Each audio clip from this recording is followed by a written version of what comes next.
Alright, YouTube. So, I guess I felt like doing another video. I took my hair out because it was just bothering me. So I'm sorry that it looks crazy, but it's not about how I look. I just wanted to come on here really quickly to talk about something.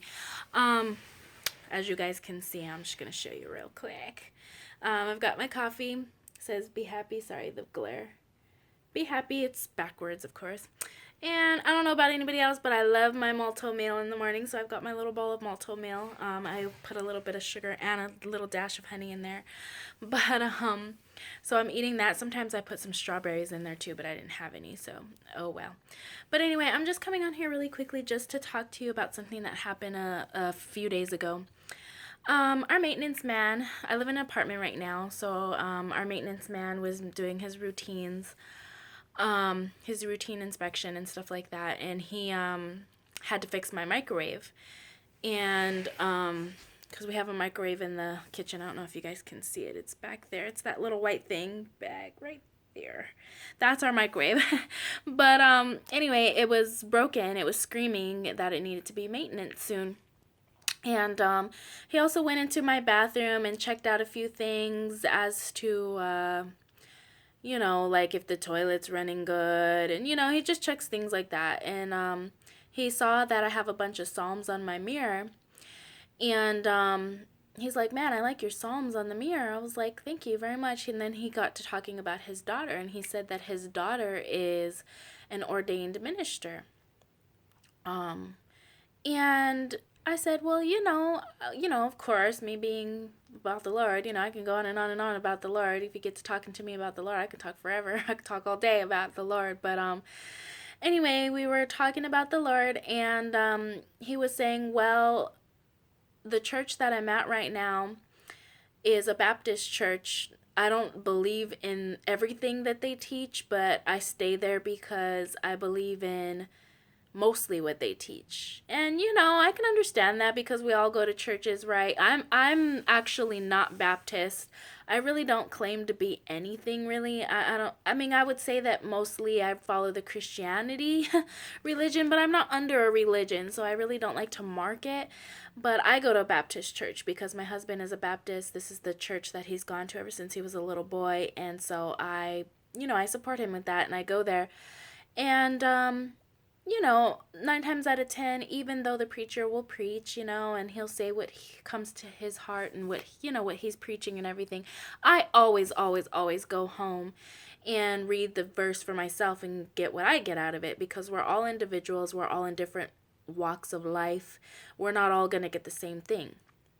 But anywho, let me get to what I'm trying to get to. So he said, I am going to a Baptist church, and they asked me to be the head, not the head minister, but the head of the choir. So I'm a head of the choir. That's what I do. So I was like, "Oh, that's nice, because God put you in a position where he felt like you were going to be comfortable." But then he got to talking to me about it. He's like, "Yeah, it just kind of fell in my lap, and I'm kind of doing it because they asked me to do it, and that's just kind of how it went." And he's like, "But I like to teach. I really like to teach, and I've done a couple of sermons, and I feel like I'm called to do that, but I'm divorced, so I can't do that."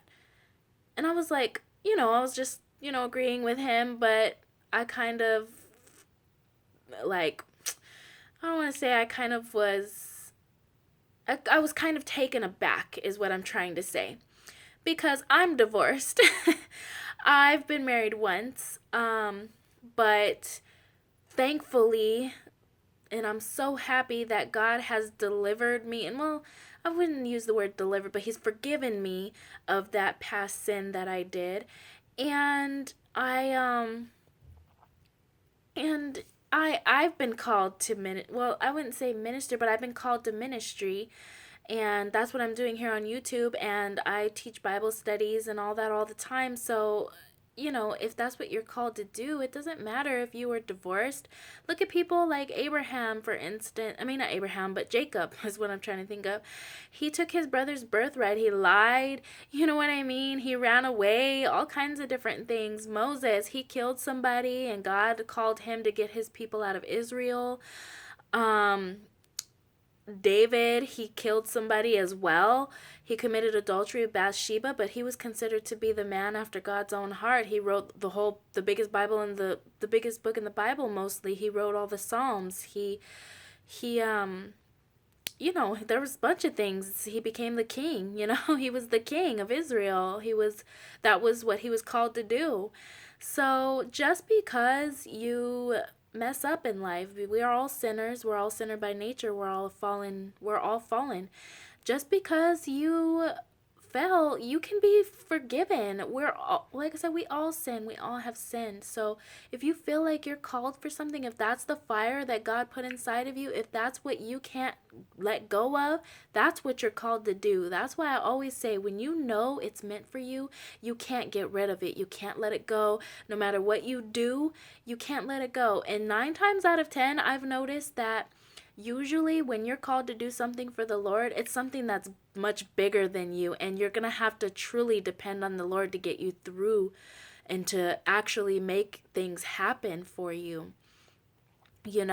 It's almost as if you get it miraculously. It's true, because you're going to be constantly dependent upon the Lord, and you're going to have to constantly seek him and get his guidance, because it's going to be something, like I said, bigger than you, something you can't do in your own power.